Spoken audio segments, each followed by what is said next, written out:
Alors, nous parlons des conflits de succession dans la rubrique participation citoyenne et nous avons tendu notre micro, comme d'habitude, aux citoyens de la ville de Cotonou qui déjà, pour une première question, ont répondu. Est-ce qu'il faut respecter les dernières volontés d'un défunt? Suivez-les.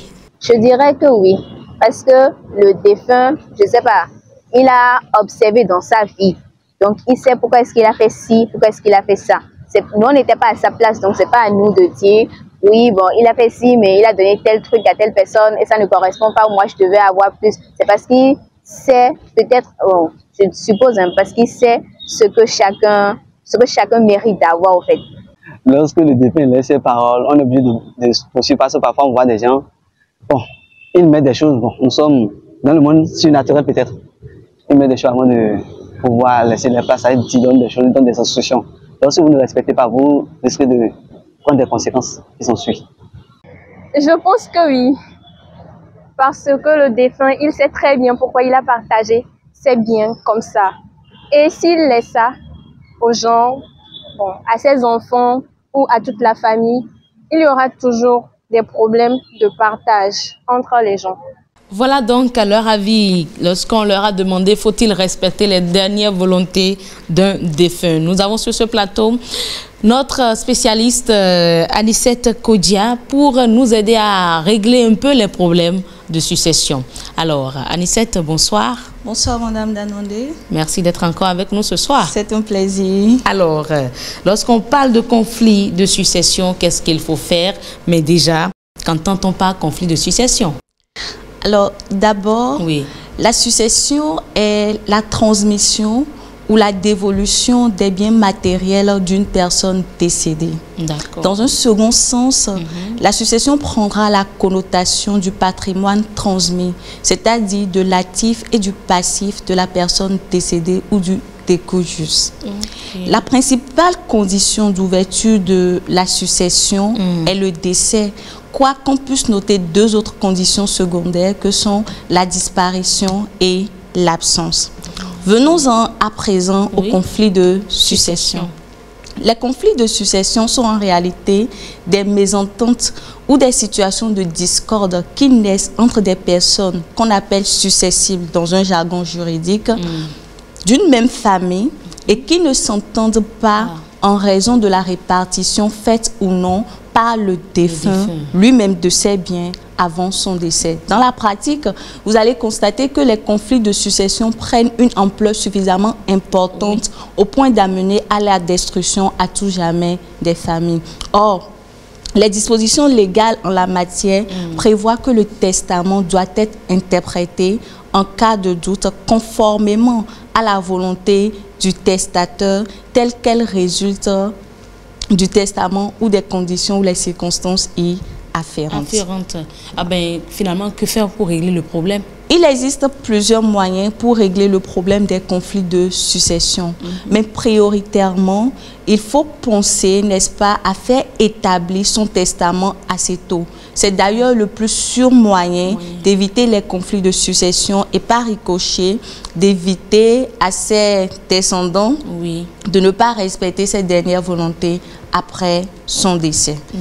Et ce qu'il faut faire par la suite, parce que je parie que vous me poserez la question, c'est que dans le cas où nous nous retrouvons avec un décès où le défunt ou le décujus n'a pas eu à établir son testament avant son décès, les personnes successibles ont la possibilité de saisir le président du tribunal du lieu, c'est-à-dire du dernier domicile du défunt, afin que celui-ci puisse saisir le juge compétent et procède à ce que nous appelons la licitation partage. D'accord. Avant de poursuivre, je veux bien qu'on redonne le micro aux citoyens pour avoir un peu à leur niveau. Vous avez commencé par en parler en tant qu'experte en la matière, mais selon eux, comment est-ce qu'ils arrivent à régler les problèmes, les conflits de succession? Alors, que faites-vous, mesdames et messieurs, chers citoyens interviewés par Espérancia et Wissam, face aux conflits de succession? Le tribunal. Bon, je trouve que c'est tout. On amène le testament et puis genre, on met tout le monde là et le tribunal va décider. Parce que si c'est algérien entre nous, c'est cruel. On se fait du mal pour rien en fait. C'est mieux de laisser la justice faire ça. Face à cette conflit, bon, moi, généralement, bon, mon père n'a pas beaucoup d'argent pour dire que quelqu'un veut suicider, c'est qu'il a. Bon, si ça arrive, bon, je me décale, moi, oui, et je laisse faire. Ces conflits doivent être gérés au tribunal parce qu'en Afrique, on se connaît très bien.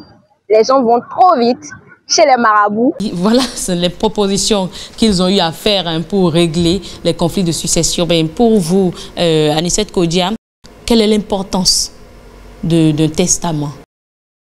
L'importance du testament est d'éviter qu'il y ait un bruit après son décès, qu'il y ait une discorde qui naisse entre ses enfants après son départ. D'accord. Et il est souvent remarqué que parfois, même en présence du testament, malgré l'existence du testament, des conflits naissent. Ah ben voilà. Face à ce cas, que faire pour éviter de tels conflits? Alors, en tant que citoyen NTC? Absolument, en tant que citoyen NTC, lorsqu'il y a déjà un testament et que certaines des personnes successibles ou certaines des personnes successibles estiment que le testament n'est pas appliqué, cette personne-là peut encore une fois saisir le tribunal compétent afin que celui-ci fasse procéder à ce que nous appelons le partage successoral par voie testamentaire. Et il peut y arriver un autre cas dans lequel le testament existe, mais que certaines personnes, parmi les personnes successibles, estiment que ce testament-là n'est pas valide. Effectivement. Dans ce cas, elles ont toujours la possibilité de saisir le juge afin, bien sûr, de saisir le juge pour l'annulation en tout ou partie. L'annulation du testament? Oui, le testament ne coûte peut-être, mais c'est souvent dans la tranche de 100 à 150 000 auprès des cabinets de notaires. Et c'est toujours mieux de faire cet exercice-là de son vivant plutôt que de partir et de voir sa progéniture se diviser à cause des biens matériels. Effectivement. Donc vous avez l'information, mesdames et messieurs. Vous qui peut-être pensez déjà à rédiger votre testament, entre 100 000 et 200 000, vous pouvez contacter un cabinet de notaire parce que ce sont eux qui sont experts en la matière. Vous ne pouvez pas rédiger et puis dire c'est bon, j'ai mon testament. Non, ça doit être assermenté, je dirais, par un notaire. Donc, faites désormais le geste qu'il faut pour éviter les dégâts, les nombreux dégâts. Il faut qu'on évite ces genres de situations.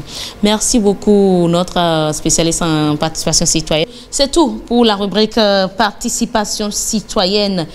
Pensez à rédiger votre testament pendant qu'il est encore temps pour éviter les dégâts.